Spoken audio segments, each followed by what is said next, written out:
देखिए, last video में हमने बात करी थी रेजिस्टेंस की, और जब हमने रेजिस्टेंस को पढ़ा था तो सिंपली किसी भी कंडक्टर के अंदर जब चार्ज फ्लो होता है या करंट फ्लो होता है तो करंट या चार्ज को अपोज करने वाला जो फैक्टर होता है that factor is called resistance.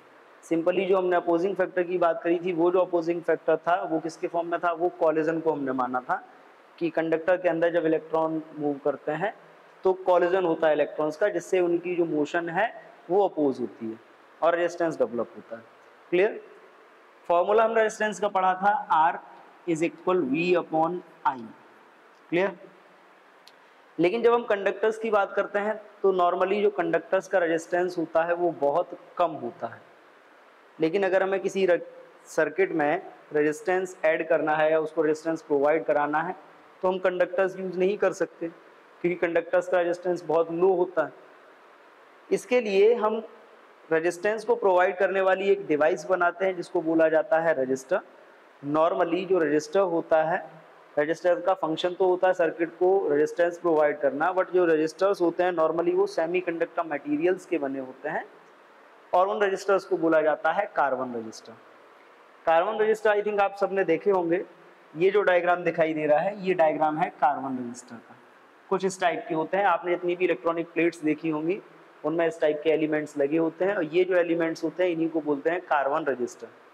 In registers की अगर हम बात करें तो इन रजिस्टर्स में नॉर्मली अगर इस रजिस्टर्स की बात करें तो इनमें 4 कलर लाइंस होती हैं, 3 कलर बैंड्स, 3 लाइंस जो होती हैं वो एक दूसरे के पास पास होती हैं, 1 2 3, और 4th लाइन जो होती है वो थोड़ी सी दूर होती है।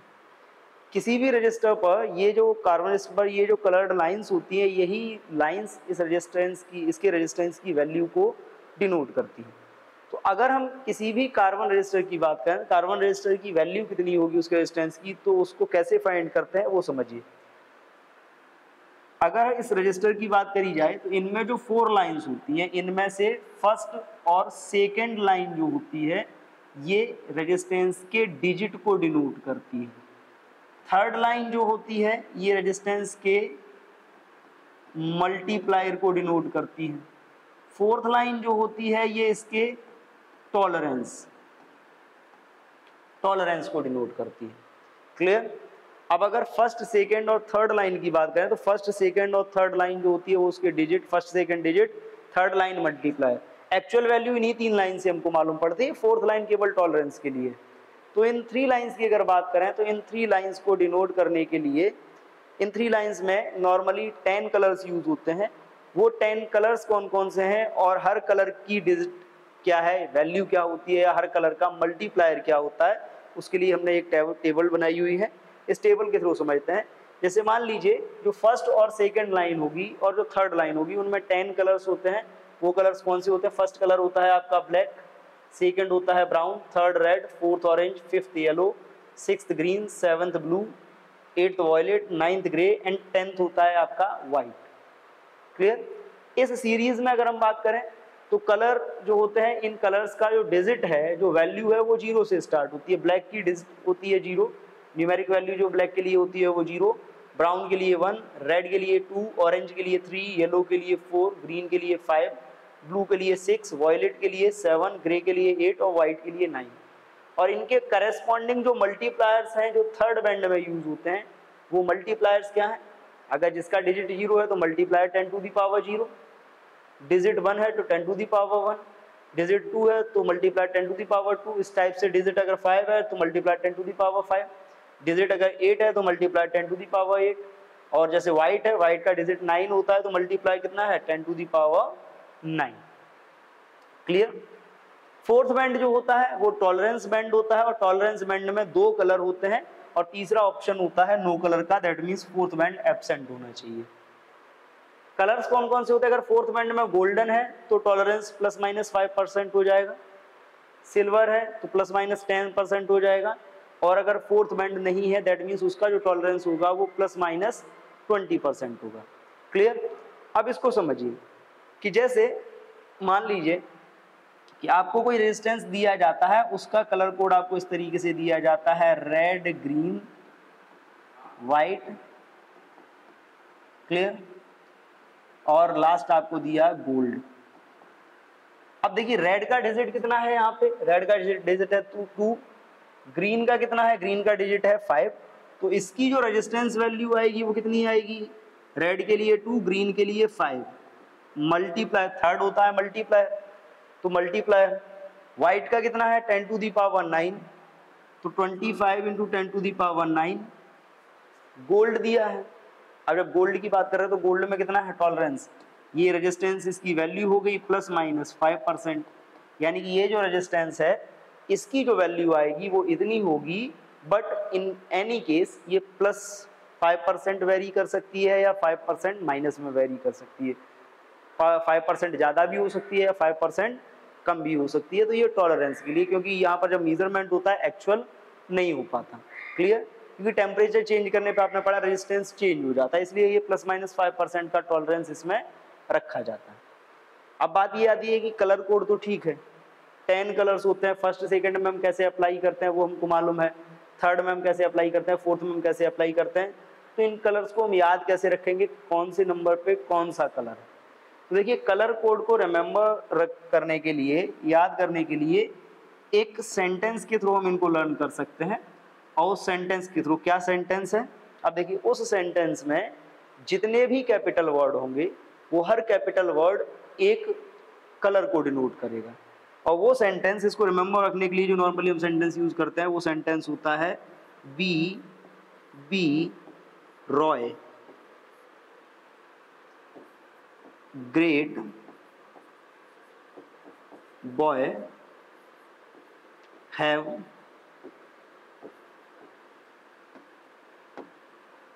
Very good wife. क्लियर। अब इसमें कलर देखिए कैसे कोड याद रखेंगे, बी, फर्स्ट बी मतलब ब्लैक, सेकंड बी मतलब ब्राउन, आर मतलब रेड, ओ मतलब orange, Y means yellow, G means green, B means blue. Clear. V means violet, G means grey and W means white।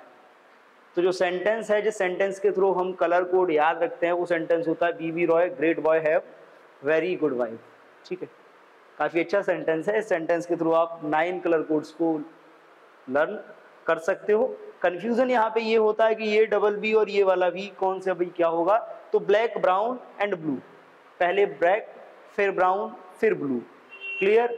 जी में confusion होता है तो पहला जी green होता है, दूसरा वाला जो जी होता है वो ग्रे के लिए होता है। इस सेंटेंस के थ्रू आप इनके जो कलर कोड होता है इस कलर कोड को आप याद कर सकते हो, BB Roy great boy have very good wife. Clear. 0 से लेके 9 तक का इनका कलर कोड होता है। फर्स्ट और सेकंड बैंड में अगर ये यूज होंगे तो ये डिजिट को शो करेंगे, थर्ड बैंड में होगा तो मल्टीप्लायर शो करेगा। फोर्थ बैंड टॉलरेंस का होता है, उसके लिए कलर्स अलग होते हैं। टॉलरेंस में गोल्ड प्लस माइनस 5% होता है, सिल्वर प्लस माइनस 10% होता है, अगर कोई कलर नहीं है तो प्लस माइनस 20%। क्लियर है। अब देखिए कार्बन रजिस्टर को यूज करके, एक carbon register of 47 plus minus 4.7 kilo ohm is to be marked with rings of different colors. For its identification the color code sequence will be। अब पहले तो इस रेजिस्टेंस को बेटा सॉल्व कर लो। रेजिस्टेंस कितना है 47 प्लस माइनस 4.7 किलो ओम। अब देखिए अगर हम इसको चाहें तो हम इसको ये भी लिख सकते हैं, ये हो जाएगा आपका 47 kilo ohm plus minus 10%, plus minus 10% बनेगा जाके, क्योंकि 47 का 4.7 जो होता है वो 10% होता है। तो 47 किलो ओम का मतलब है 47 into 10 to the power 3 ohm plus minus 10%। अब देखो अगर हम इसकी बात करें तो सिंपल, 4 किसका होता है, B Roy great boy very good wife. 0 1 2 3 4 5 6 7 8 and 9। 4 मतलब येलो। 4 मतलब क्या है आपका? 4 के लिए आपका आ गया येलो। क्लियर? अब बात आती है 7। 7 मतलब वॉयलेट। 7 मतलब वॉयलेट, ये आ गया आपका वॉयलेट 7 का। इनटू 10 टू दी पावर 3 है, 10 टू दी पावर प्लस 3 होगा, 10 to the power 3, 10 to the power 3 multiplier इसका आएगा ऑरेंज का, तो येलो वॉयलेट ऑरेंज। 10% होता है सिल्वर का। किसका होता है? सिल्वर का। तो इसमें जो आपका बन रहा है कॉम्बिनेशन वो बन रहा है yellow violet orange and silver. ये ए, ये बी, ये सी एंड डी। कौन सा ऑप्शन सही है आपका? Option B is correct. Clear? जो वैल्यूज दिए यहाँ पर 47 प्लस माइनस 4.7 ये 10% को डिनोट कर रहा है, और 10% के लिए जो हम टॉलरेंस का कलर यूज करते हैं वो टॉलरेंस कलर हमारा होता है silver. Clear? Next topic is resistivity और specific resistance.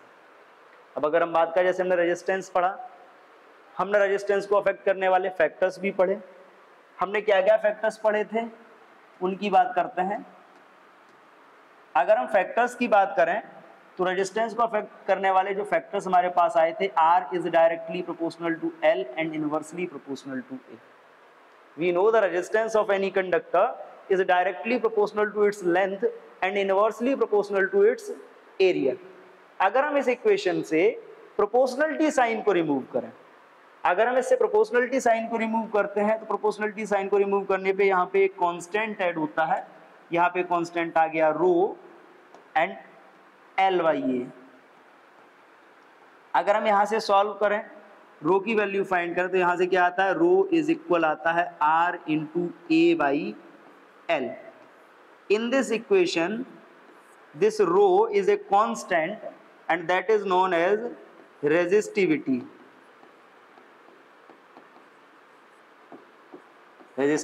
of conductor. Clear?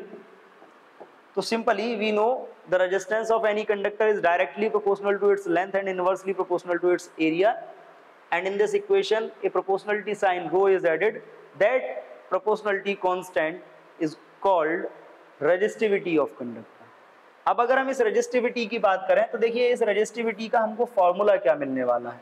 इस रेजिस्टिविटी के फॉर्मूले को अगर हम फाइंड करें तो देखिए rho is equal R into A by L.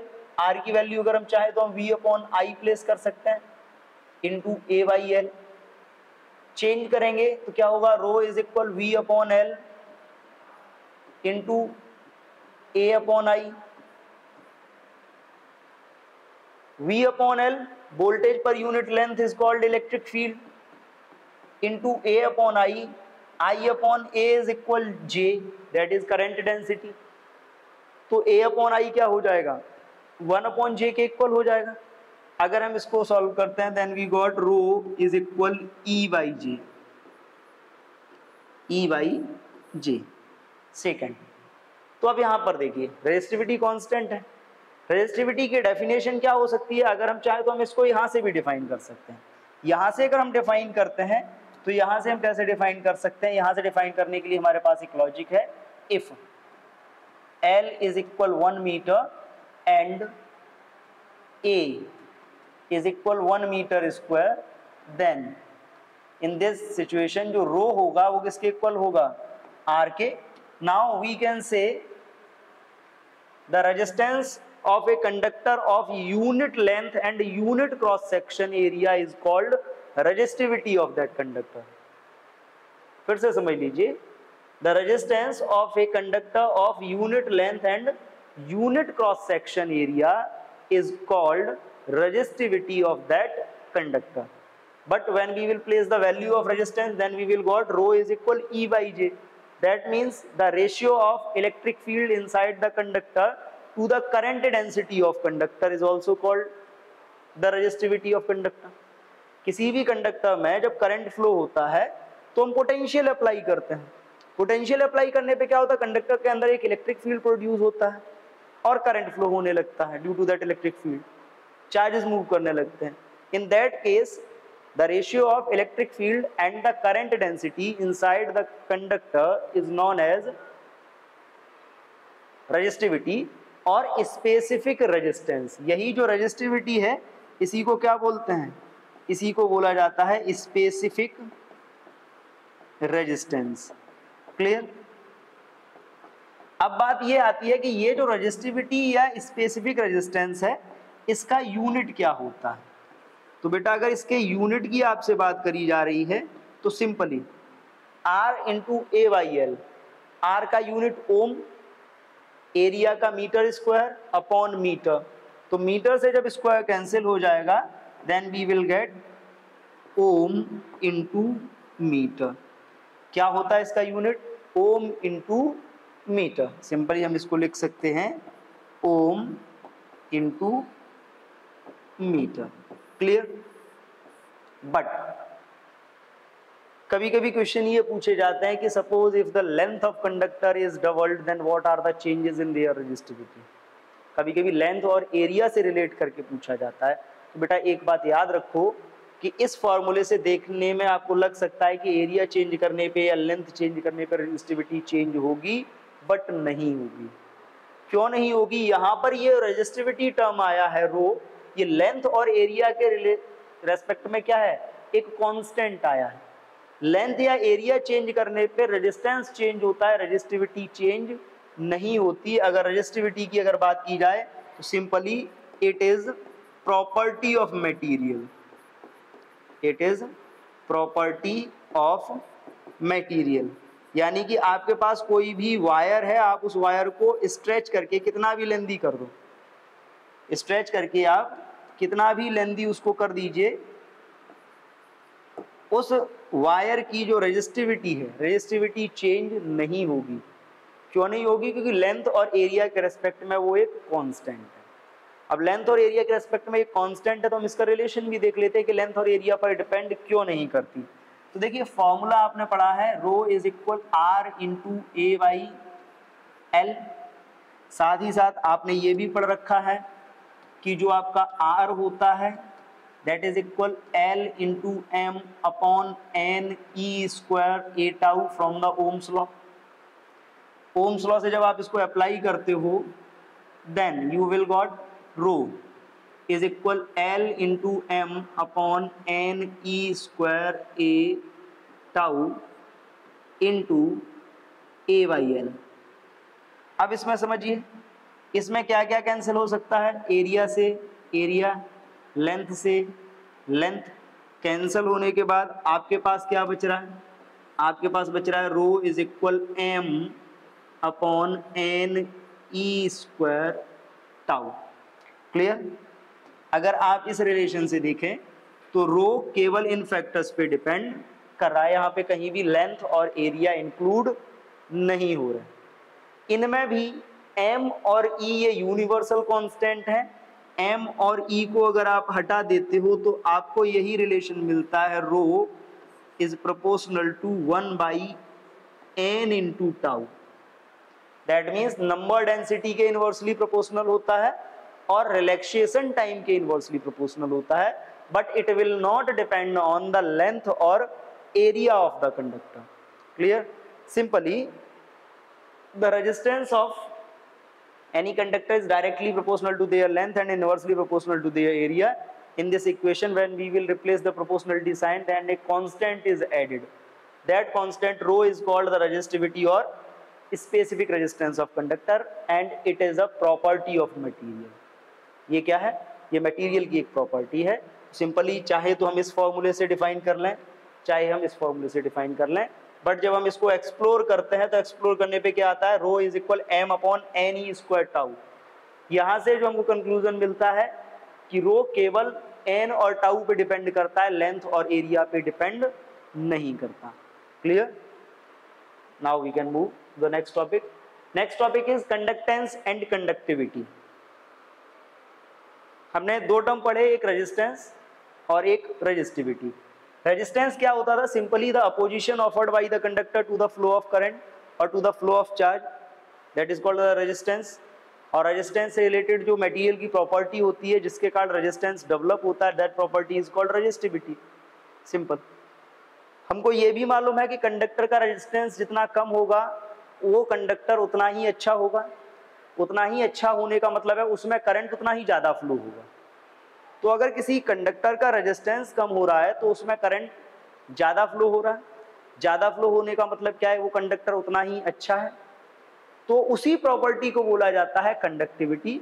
जैसे रेजिस्टेंस होता है आपका, resistance is the opposing property to the flow of current inside the conductor, like that the supporting features और the supporting properties of conductor to the flow of current inside them are called conductance. Simply we can say resistance or conductance is the reciprocal of resistance. Clear? And like that the conductivity is the reciprocal of resistivity. Clear? अगर हम इन्हीं definitions के base पे इनके फॉर्मूले find करें तो conductance को C से डिनोट करते हैं। C is equal 1/R। 1/R means C is equal I upon V। I upon V और I अपॉन V, और simply we can say C is equal NE square A tau upon L into M। Clear? Formula आप ये use कर सकते हैं। ठीक है?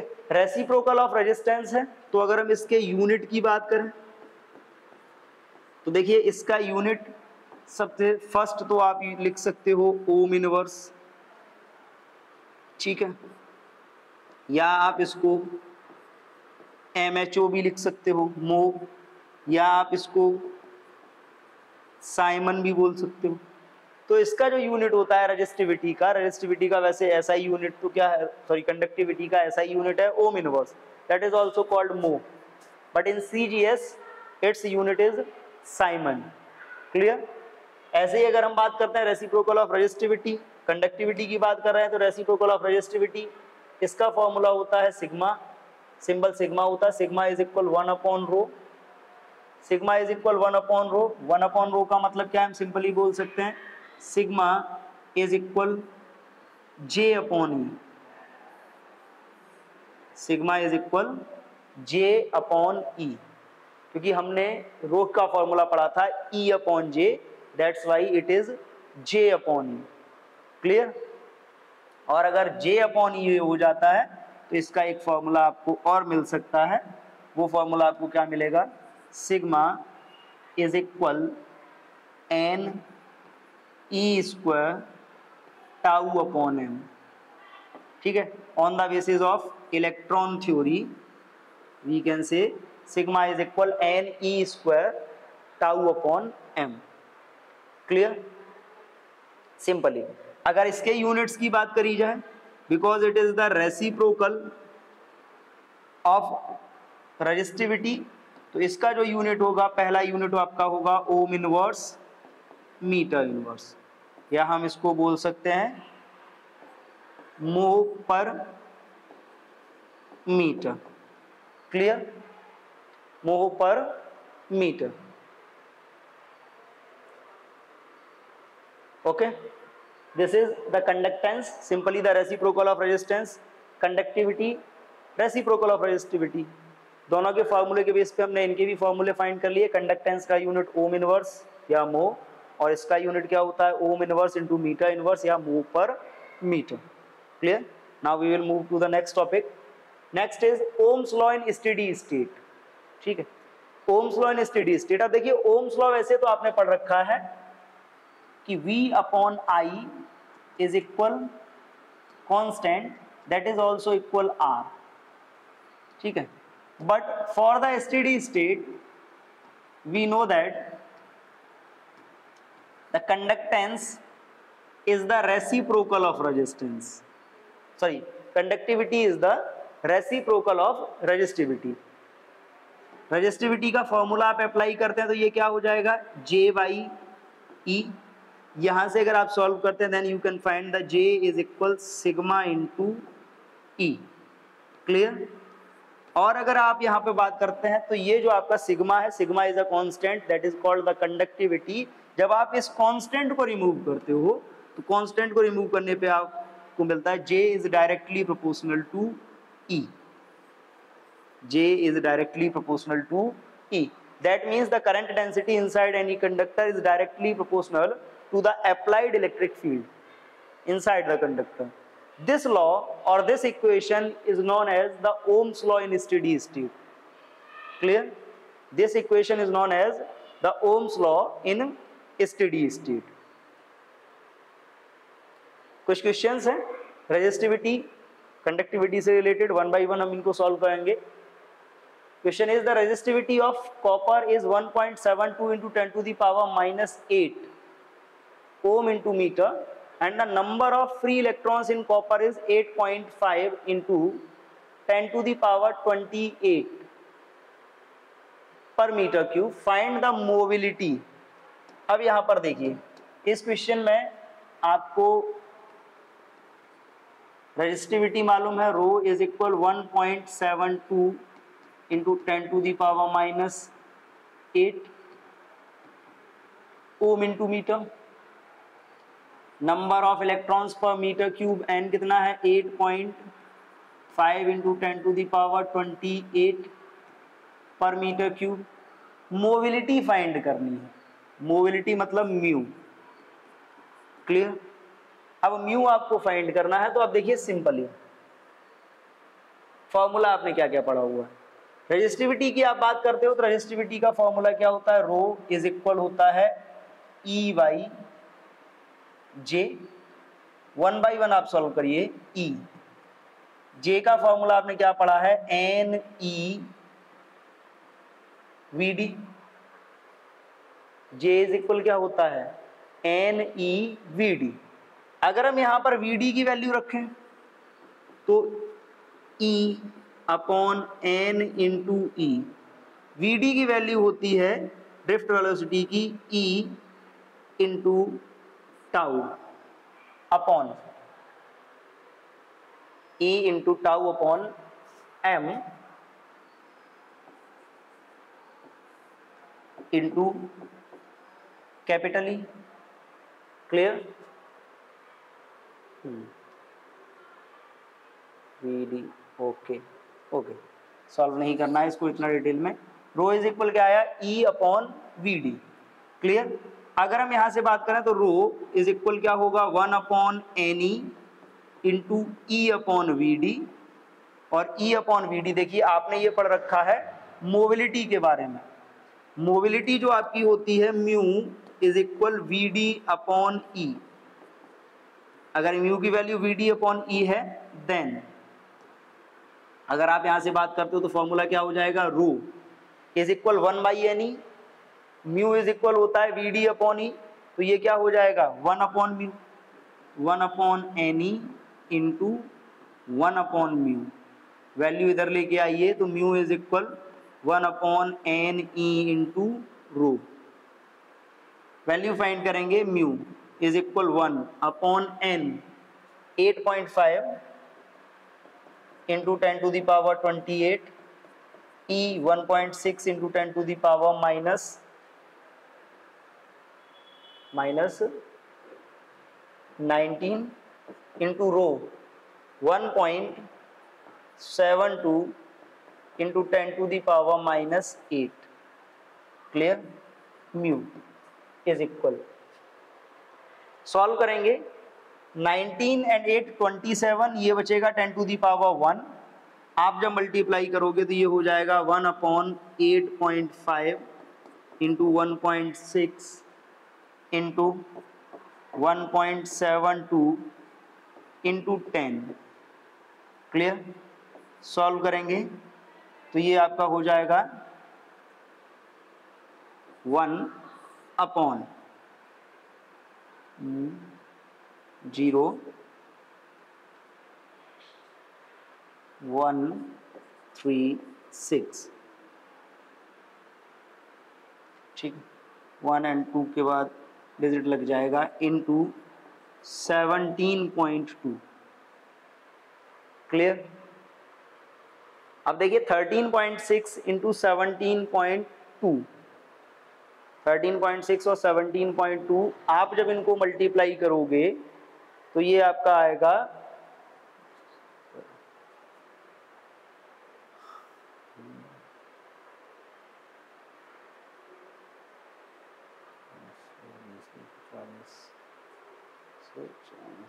इसको जब आप सॉल्व करोगे, कर लेते हैं इसको मल्टीप्लाई, 136172 136172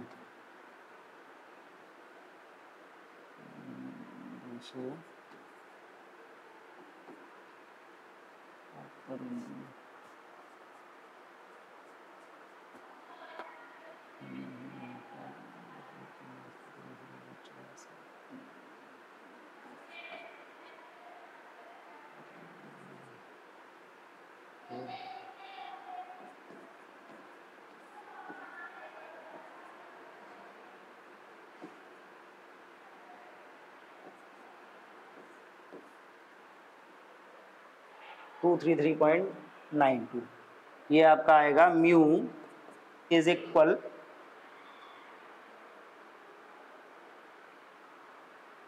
1/233.92, 233.92, तो जब 1/233.92 करोगे तो you can write it also 10 to the power 1000 into 10 to the power -3 upon 233.92।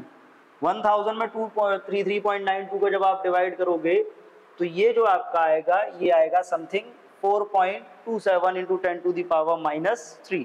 Clear? आप इसमें वैल्यू प्लेस करोगे, ये आएगा, और यहां से जब आप सॉल्यूशन फाइंड करोगे इसका, तो इसका जो सॉल्यूशन आएगा 1000/233.92 इंटू 10 to the power -3, तो 1000 में 233.92 से डिवाइड करने पे ये आएगा something 4.27 into 10 to the power -3। Clear? Now we will move to the next question. Okay, आज के लिए इतना ही। इसके आगे हम बात करेंगे सुपर कंडक्टर्स की और heating effect of current, thermal effect of current की नेक्स्ट वीडियो में। तब तक के लिए थैंक यू।